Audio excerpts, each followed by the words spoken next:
Dollars. What are you accomplishing by doing this? To do something for me. Why, Lou? That's what Please, Lou. Please. Yes, and look what she did. Look! The murder of a well-known businesswoman stemming from what was apparently a domestic dispute. The victim is 40-year-old Lerhonda Carter. The Scott woman was the owner of 2 businesses in downtown Lafayette. December 30th, 2025. 2:30 in the afternoon. Not a dark alley, not midnight. Broad daylight. A woman who owned lounges, salons, boutiques, and investment properties across Louisiana shot multiple times on a public street. And the part nobody can shake, the motive, still unknown. Officially, her name was Lerhonda Carter, but everyone who loved her called her Lulu. By the end of this video, you'll know exactly why the 800 block of Delhomme Avenue became the place where an empire stopped breathing. One question is going to follow you through this whole story. Who decided Lulu had to die, and why? Stay to the end, because I'm also giving you a powerful tip on how to spot and escape domestic abuse before it's too late. Don't go anywhere. A well-loved, successful woman shot in broad daylight with cameras everywhere and still no confirmed motive. What does that silence tell you? Drop your theory in the comments. If you believe Lulu deserves more than silence and unanswered questions, hit subscribe right now. Stories like this are built for people who pay attention. Don't let this one pass you by. Welcome to True Crime Footprint, where we unveil the darkest mysteries and the most terrifying true crime tales. Kindly hit that like button, subscribe to this channel, and turn on the notification bell so you never miss any of our new stories. Your support keeps these stories alive. Before we talk about what happened on Delhomme Avenue, you need to know who Lulu was, because this story doesn't land unless you feel the full weight of what was taken. Lerhonda Lashea Carter, born March 29, 1985, in Metairie, Louisiana. Raised by Herbert and Florence Carter on faith, hard work, and Baptist roots. Baptized at St. Mary Baptist Church in Lettsworth. That foundation never left her. She had a twin brother, Lerhonda. That bond was fuel, shared obsession with fashion and creativity. When it pushed her to develop her own voice early, her younger brother, Lerhonda, shared her love for luxury vehicles and design. This family was a creative incubator, without even knowing it. At Pointe Coupée Central High School, Lulu didn't just show up, she dominated. Captain of the dance team, captain of the basketball team, volleyball, track, all at once. And her grades were strong enough to earn 2 college scholarship offers at graduation in 2003. Basketball at LSU Eunice, track and field at UL Lafayette, 2 scholarships, 2 sports, 1 girl. She chose LSU Eunice and showed up there the same way she showed up everywhere. Locked in and refusing to be ordinary. But after college, she didn't go work inside someone else's dream. She started building her own. She had scholarships, education, athletic credibility. Every safe road was available. So what drives a woman like Lulu to go all in on herself in one of Louisiana's most competitive markets? What does that ambition cost privately? Leave your thoughts below. Lafayette, Louisiana, the heart of Acadiana, real culture, real money, serious competition. By her mid-30s, Lerhonda Carter wasn't just a name in Lafayette. She was a brand. Bliss Lounge on Jefferson Street, one of the most talked about venues in the city. French 75 Bar, where people celebrated life's biggest moments. Lounge McKinley, which cemented her as the defining force in Acadiana nightlife. 3 lounges, and that was just hospitality. She also ran hair salons, barbershops, and clothing boutiques across Louisiana, buying properties nobody else saw value in, renovating them from scratch, turning them into assets. Not just investment instinct, design instinct, the kind you can't teach. Nightlife, beauty, fashion, real estate, all thriving simultaneously.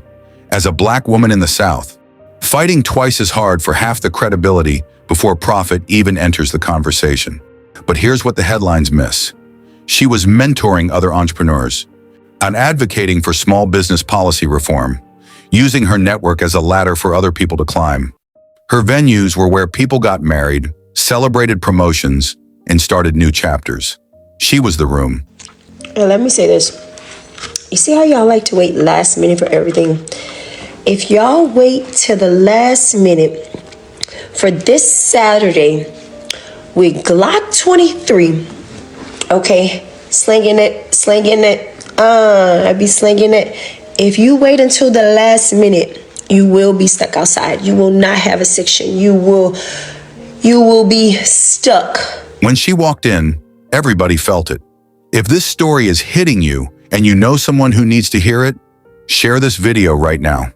Not for numbers, for Lulu. And if you haven't subscribed yet, ask yourself this. James Michael Joseph allegedly walked away from Delhomme Avenue that day. Are you going to let his moment outlast her name? Hit subscribe. Make Lulu's story travel further than any police blotter ever will. 3 lounges, salons, boutiques, real estate, and she still made time to mentor other entrepreneurs. What kind of person looks at a woman like that and decides she needs to be removed? What's the psychology there? Comment your honest theory.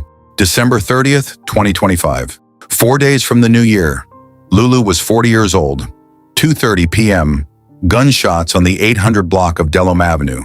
Scott, Louisiana, Residential Street, ordinary Tuesday. Scott police arrived and found Lerhonda Carter with multiple gunshot wounds. Rushed to hospital. The injuries were too severe. She didn't make it. The investigation moved fast. And in broad daylight shootings, fast investigations almost always mean one thing. The evidence was there from the start. 2 men arrested. James Michael Joseph, charged with second-degree murder, Louisiana Revised Statutes 1430.1. Specific intent to kill or cause great bodily harm. If convicted, mandatory life at hard labor. No parole, no probation, no suspension, ever.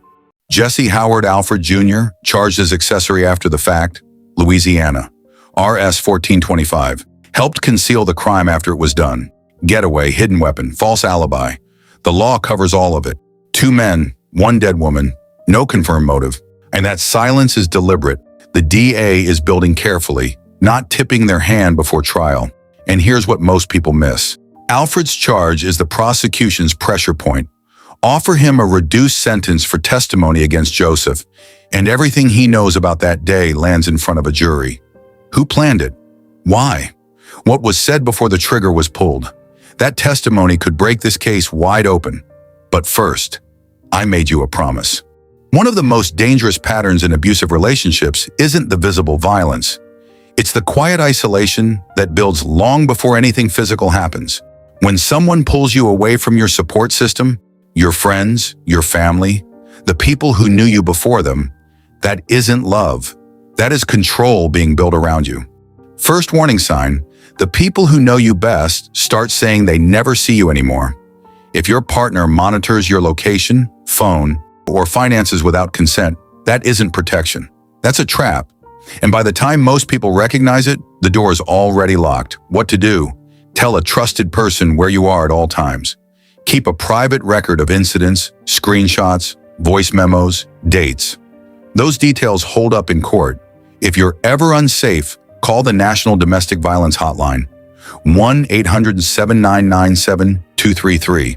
Save it now, not later. If this reached someone who needed it, drop a heart in the comments. Alfred allegedly helped a killer escape. Should he get a lighter sentence just for cooperating? Or does helping someone flee make you equally responsible? Leave your honest take. This deserves a real conversation. January 10th, 2026. Zion Travelers Baptist Church, New Roads, Louisiana. The place was full.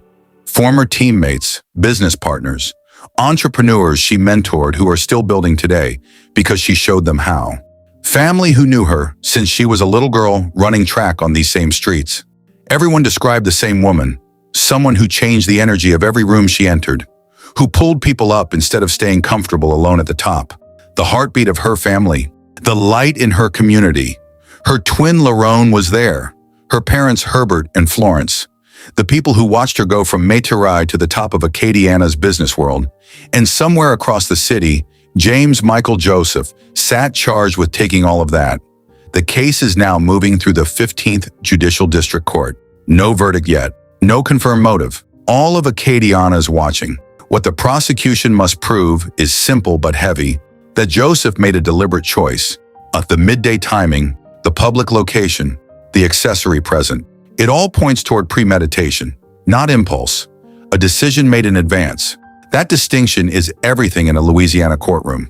Lulu was 40, built something real, gave back constantly, respected across an entire state, killed on an ordinary Tuesday with no warning and no goodbye.